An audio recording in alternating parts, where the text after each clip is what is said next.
we live in a culture, it's pretty ironic to have a culture that is adamantly opposed to moral absolutes, but is constantly making judgments of moral absolutism all the time. I mean, we live in a very judgmental culture. The culture that hates judgmentalism more than anything else is the most judgmental culture, arguably, there's ever been. It's just that you're a bigot if you believe certain things that Christians have always believed. So, even if you select or define them differently, we're saying you do believe them, and what lies behind those beliefs. Romans 2, makes it clear. They show the requirements of the law are written on their hearts, their consciences bearing witness, and their thoughts now accusing, now even defending them. That's an interesting one. We don't have time to develop that, but the answer is a good God who's written his standards of goodness on our hearts. So if there's no God, there's no good, and therefore no evil. Nature is simply nature. Let's not complain about it, Nothing we can do about it.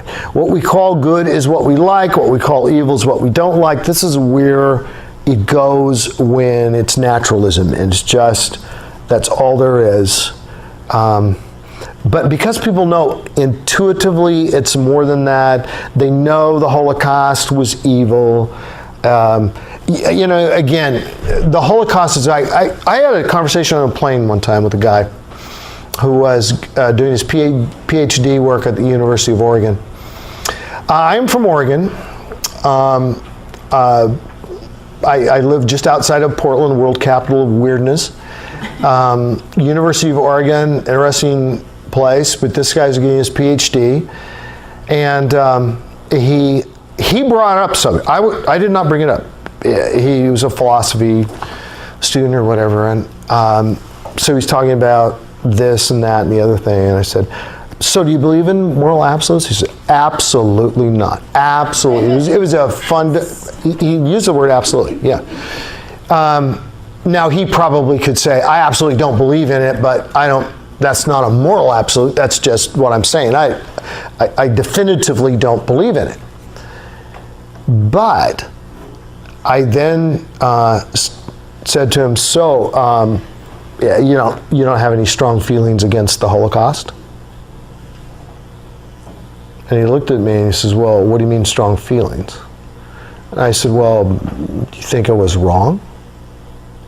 Well, there were some things certainly that were wrong. Were those things that were wrong absolutely wrong? And he says, well, no. And I said, you just trapped yourself. I'm not trapping you, you're trapping yourself. You don't believe that. I can't believe, you seem like a really nice guy.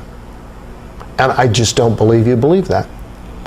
And at that point, he kind of ended our conversation. But I just prayed that maybe God would, speak to his heart.